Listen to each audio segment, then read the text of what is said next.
DPC ठोस असं धोरण की अमुक टक्के हे फक्त इन्फ्रास्ट्रक्चर डेव्हलपमेंटसाठी म्हणून काही आपल्याला रक्कम तरतूद करता येते का, हे सुद्धा भविष्यकाळामध्ये बघण्याची गरज आहे। आणि जर अशा पद्धतीनं जर भौतिक सुविधा आपण खऱ्या अर्थाने जर निर्माण केल्या तर मगाशी ज्या पद्धतीनं खंडेराव जगदाळे सरांनी उल्लेख केला की भविष्यात या सगळ्या मराठी शाळा जिवंत राहतील का नाही असा जो प्रश्न आहे, जर या प्रश्नाचं जर आपल्याला जर उत्तर सोडवायचं असेल तर निश्चितपणे त्या पद्धतीच्या सगळ्या फॅसिलिटी, ज्या पद्धतीच्या इंग्लिश मीडियममध्ये ज्या विद्यार्थ्यांना ज्या सोयी सुविधा मिळतात त्या सोयी सुविधा मराठी माध्यमाच्या शिक्षणामध्ये सुद्धा मिळायला पाहिजेत। या दृष्टीनं भविष्यकाळामध्ये सुद्धा प्रयत्न करण्याची गरज आहे।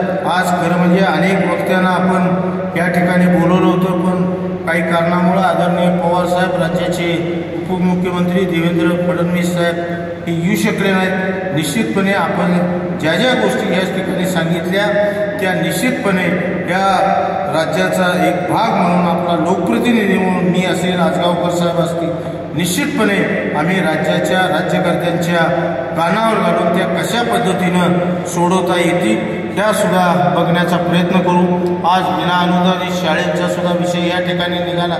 जवळपास 20%, 40%, आता 60% सर आले, म्हणजे जवळपास 60%चा टप्पा तुमचा चप्पल एक तरी चप्पल घालायच्या पुढं आपण गेलाय। म्हणजे आता भविष्य काळामध्ये, येणाऱ्या काळामध्ये 2024ला आपण आम्हाला गर्भित इशारा दिलाय। निश्चितपणे राज्य सरकार असं अनेक राज्य सरकार असते, सरकार हे सरकार असते, सब भूमी गोपाल की, तसं सरकारला सगळ्या घटकाला हे सांभाळायचं असतं। मग त्यात शिक्षकाला, सगळे व्यापारी आले, BC आले, उद्योगपती आले, कामगार आले, या सगळ्या घटकाला एकत्रितपणानं सांभाळायचं असतं। त्यामुळं प्रत्येकानं जर उठून जर दादागिरीच करायला आली तर हे सुद्धा फारसं काय चांगलं चित्र ह्या राज्याच्या दृष्टीनं नाही। आपलं राज्य हे पुरोगामी राज्य आहे, हे कायम सातत्यानं विकासाची कास धरणारं आपलं हे राज्य आहे। भविष्य काळामध्ये, ज्या काळामध्ये या विना अनुदानित शाळा दिल्या गेल्या त्यामध्ये अनेक काही त्रुटी राहून गेलेल्या होत्या, पण त्याही मध्ये सगळ्याच्यावर शिक्षकांच्यावर अन्याय होता कामा नाही, ही भूमिका ठेवून राज्य सरकारनं टप्प्याटप्प्यानं अनुदानाची भूमिका घेतली आहे। आज 60% अनुदानापर्यंत गेले। येणाऱ्या 2-3 वर्षामध्ये निश्चितपणे 100% अनुदानावर कशा जातील त्यासाठी म्हणून सुद्धा निश्चितपणे आम्ही सगळी मंडळी आपल्या पाठीमागे राहू, एवढं अभिवचन आपल्याला या निमित्तानं देतो। मगाशी या ठिकाणी उल्लेख झाला, काही जुन्या पेन्शन योजनेचा उल्लेख झाला।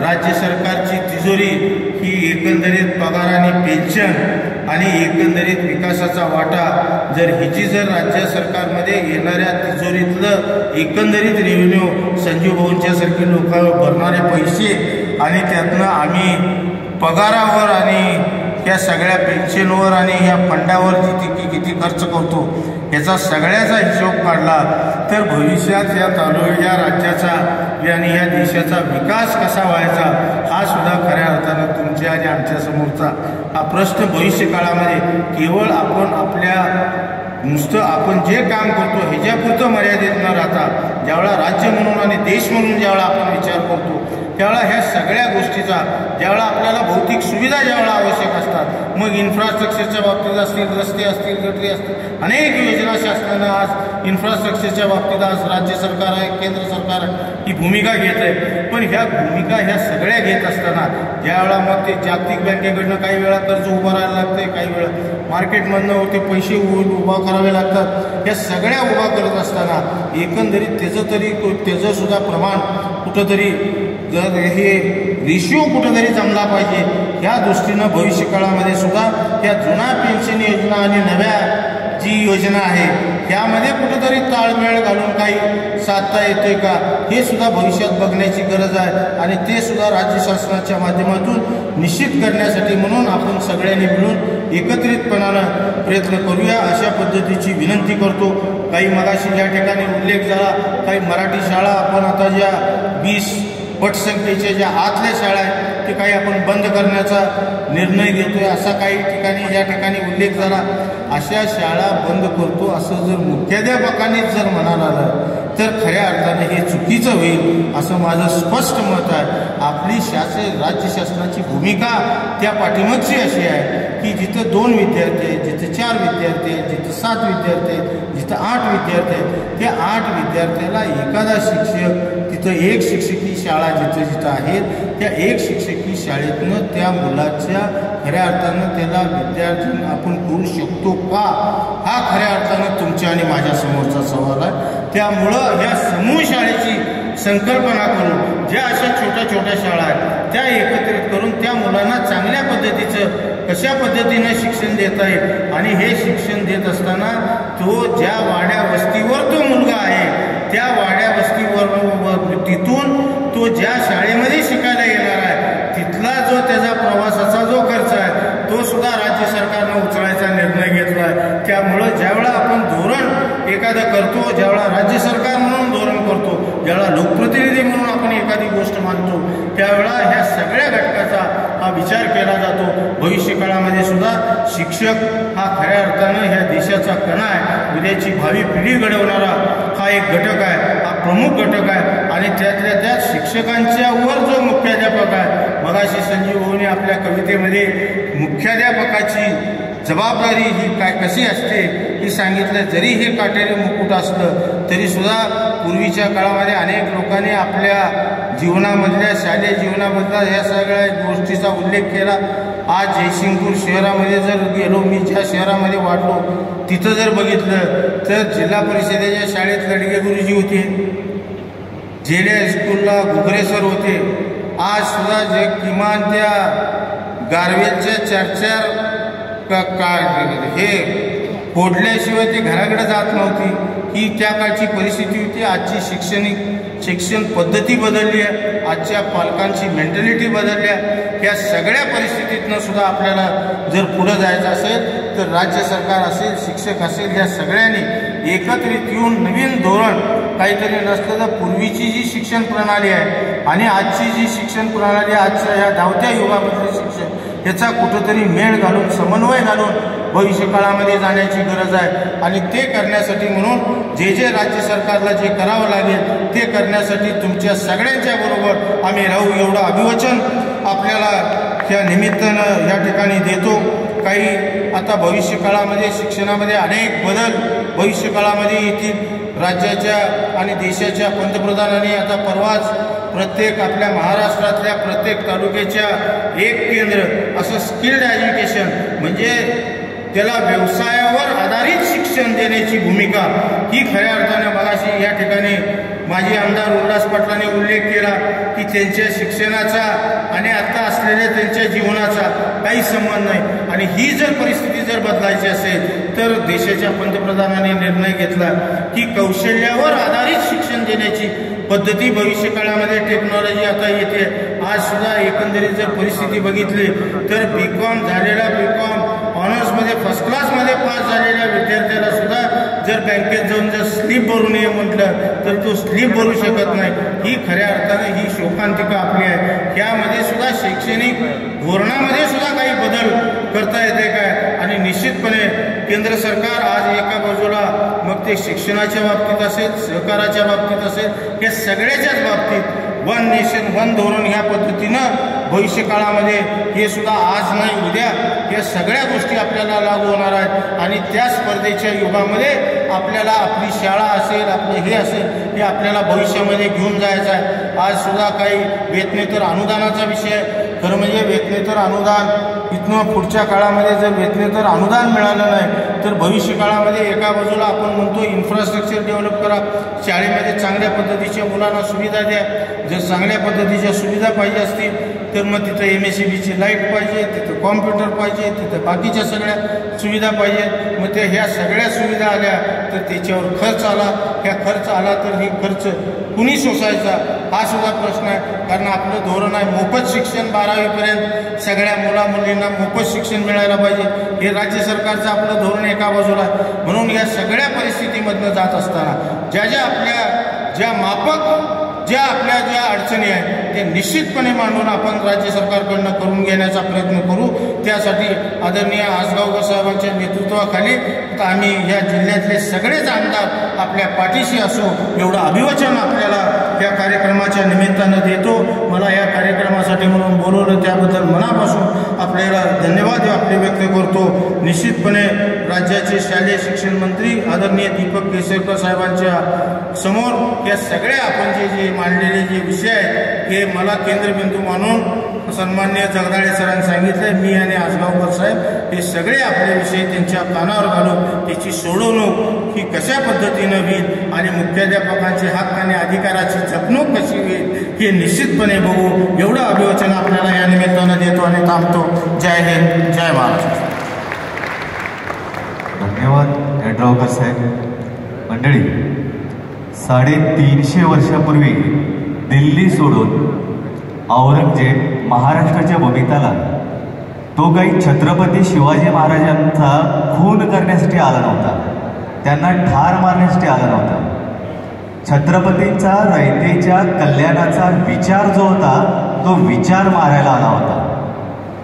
सन 2023 मायबाप सरकार शाळा बंद का पाडतं, कॉन्ट्रॅक्ट एज्युकेशन का आणतं, यामागचा विचार महत्त्वाचा आहे. आणि शाळांमध्ये पहिल्यांदा विचार करतो हेडमास्टर, म्हणून तुम्ही महत्त्वाचे आहात. यासाठी खंडेराव जगदाळे सरांनी मांडलेले मुद्दे अत्यंत महत्त्वाचे आहेत. आमदार महोदयांच्या माध्यमातून ते सभागृहात निश्चितच विचारात घेतले जातील. कारण हे काही शिळोप्याच्या गप्पा मारायचं 60वं अधिवेशन नाही. महाराष्ट्रातल्या येणाऱ्या पिढ्यांसाठी शिक्षणाचं धोरण काय असावं, धोरण चुकलं की पहिल्यांदा 50% मुली घरात बसणार आहेत सावित्रीच्या लेकी, त्यानंतर गावातला मागास समाज घरात बसणार आहे.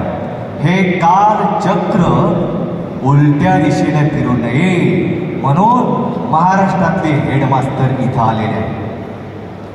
असा विचार मांडणारे कोल्हापूर जिल्ह्याची मुलुक मैदान तोप, त्यांच्या नावातच दादा आहे. दादासाहेब लाड यांना माझी विनंती आहे, आपण फुलेंच्या, शाहूंच्या, छत्रपती शिवाजी महाराजांच्या या पुरोगामी भूमीमध्ये या 60व्या राज्यस्तरीय शैक्षणिक संमेलनाच्या व्यासपीठावर आपले विचार मांडावेत. दादा.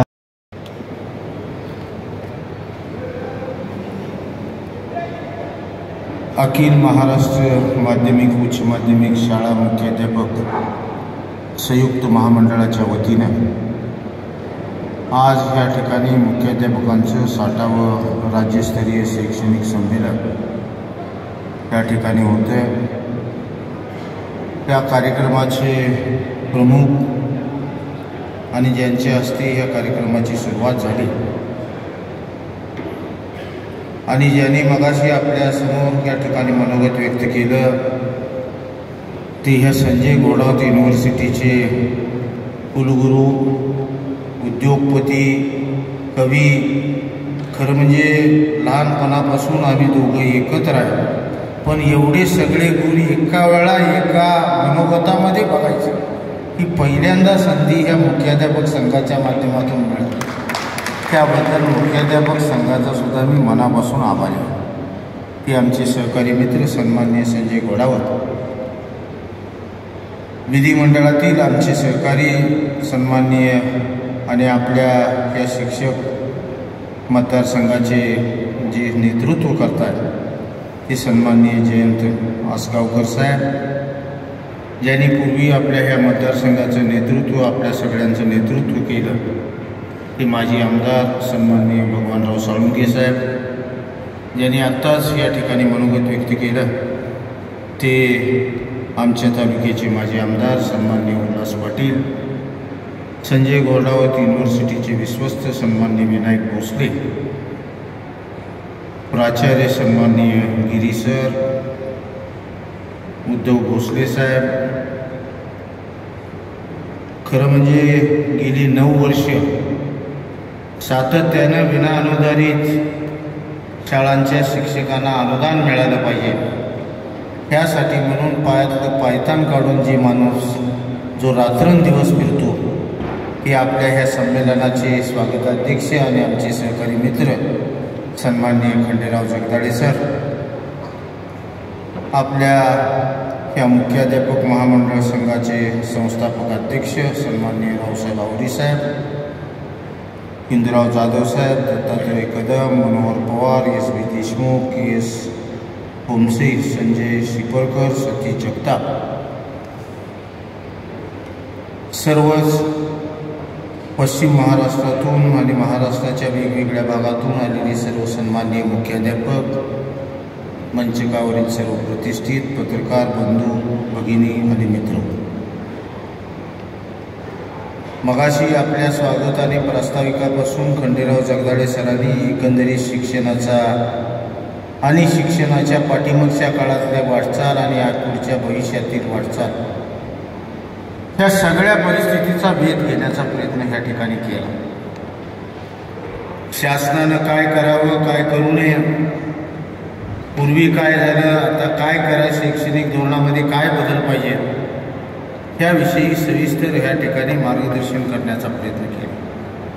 येणाऱ्या 2 दिवसाच्या ह्या सगळ्या अधिवेशनामध्ये ह्याच्यावर विचार मंथन आपल्या सगळ्या मुख्याध्यापकांचं हे एकत्रितपणानं होणार आहे आणि त्यातनं एक विचार की ह्या शैक्षणिक परिस्थितीला सामोरं जात असताना शासनाचं धोरण काय असावं, मुख्याध्यापकांची असणारी कर्तव्य काय, ह्या सगळ्याचा वापर ह्या 2 दिवसामध्ये होणार. पण हे होत असताना आजसुद्धा आपण बघतो, आजसुद्धा माध्यमिक असेल, उच्च माध्यमिक शिक्षकांच्या मुख्याध्यापकांची आज आपण या ठिकाणी बैठक घेतो. निश्चितपणे काही शासनाच्या काही चुका आहेत, शासनाच्या अडचणी आहेत. ही सगळी परिस्थिती ही जरी खरी असली तरीसुद्धा अनेक आता माध्यमिक आणि उच्च माध्यमिक शाळांचे मुख्याध्यापक या ठिकाणी आहेत. खरं म्हणजे जगदाळे सरांनी अनेक गोष्टीचा या ठिकाणी उल्लेख केला, शासन स्तरावर ज्या अडचणी आहेत त्याचा उल्लेख केला. पण आजसुद्धा परिस्थिती अशी आहे की गेली अनेक वर्ष मी सुद्धा ह्या शैक्षणिक चळवळीमध्ये अनेक शिक्षण संस्था मी सुद्धा चालवतो. जवळपास 15,000 विद्यार्थी माझ्याकडे सुद्धा माझ्या शैक्षणिक संकुलामध्ये शिकत आहेत. आजसुद्धा मराठी माध्यमाच्या शाळेमध्ये ज्यावेळा जी मुलं येतात त्या आमच्या जिल्हा परिषदेच्या प्राथमिक शाळेतनं, त्याला पहिल्यांदा सुरुवात त्याची ज्यावेळा 7वीतनं आला, 8वीत जरी आला तरीसुद्धा आईपासून सुरुवात करायला लागते. 2च्या पाड्यापासून त्याचं शिक्षण घ्यायला लागते. ही खऱ्या अर्थानं ह्या शिक्षणाची शोकांतिका आहे असं म्हटलं तर बसवा. निश्चितपणे आजसुद्धा जिल्हा परिषदेच्या शाळेत मगाशी या ठिकाणी उल्लेख केला, जगदाळे सरांनी उल्लेख केला की शिक्षणाचे पैसे हे पाण्यात गेल्यासारखे आहेत असं शासनाला वाटतं. म्हणून आपल्याला जरी असं वाटत असेल तरीसुद्धा उद्या 25 वर्षाचं धोरण ठेवून शासनानं ज्यावेळा अनेक अनुदानित शाळा उभा केल्या, मग ते जिल्हा परिषदेच्या माध्यमातून प्राथमिक असतील, वेगवेगळ्या संस्थांच्या माध्यमातून माध्यमिक असतील, उच्च माध्यमिक असतील, ह्या सगळ्या शाळा स्थापन करण्याच्या पाठीमागं, ह्याच्या पाठीमागं अनुदान देण्याच्या पाठीमागंच भूमिका अशी होती की सर्वसामान्य माणसांची, गरिबांची मुलं ही त्याला चांगल्या पद्धतीचं शिक्षण मिळालं पाहिजे. मगाशी संजय घोडावतांनी ह्या ठिकाणी अब्दुल कलाम आझाद यांचा उल्लेख केला, अनेक मोठ्या थोरा मोठ्यांचा उल्लेख या ठिकाणी केला. आज आपण बघतोय एका बाजूला इंग्लिश मिडियमचं वारं, मग ते CBSE असेल, स्टेट बोर्ड असेल, तुमच्या इंटरनॅशनल IB बोर्ड असेल, ह्या सगळ्याचं धोरण एकंदरीत ह्या सगळ्यावर सुद्धा कुठंतरी भविष्यात या मुख्याध्यापक संघाच्या ह्या 2 दिवसाच्या अधिवेशनामध्ये ह्याच्यावर सुद्धा चर्चा झाली पाहिजे की आज सामान्य गरीब जो मोलमजुरी करणारा सुद्धा जो माणूस आहे त्याला सुद्धा एक वाटतं की माझा मुलगा सुद्धा इंग्लिश मिडियममध्येच शिकला पाहिजे आणि इंग्लिश मिडियममध्ये जर शिकला तरच माझं कुटुंब उद्या भविष्यात पुढं जाईल, माझा मुलगा पुढं जाईल.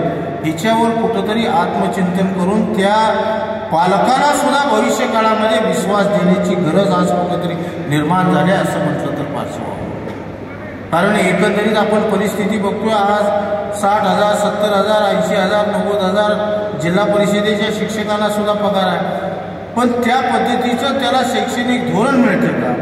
आज इन्फ्रास्ट्रक्चरच्या बाबतीत अनेक त्रुटी आहेत. हे निश्चितपणे येणाऱ्या काळामध्ये जरी राज्य शासन आज शिक्षणाच्या बाबतीत शिक्षकांच्यावर जरी खर्च करत असेल तरी सुद्धा ज्या वेळा इंग्लिश मिडियमच्या शाळेची ज्यावेळा आपण तुलना करतो त्यावेळी मराठी माध्यमांच्या शाळेमध्ये ज्या पद्धतीनं इन्फ्रास्ट्रक्चर जे पाहिजे, मग ते कॉम्प्युटरच्या सुविधा असतील, लॅबच्या सुविधा असतील, या सगळ्या सुविधासुद्धा आज भविष्य काळामध्ये देण्याची गरज आज खऱ्या अर्थानं आहे.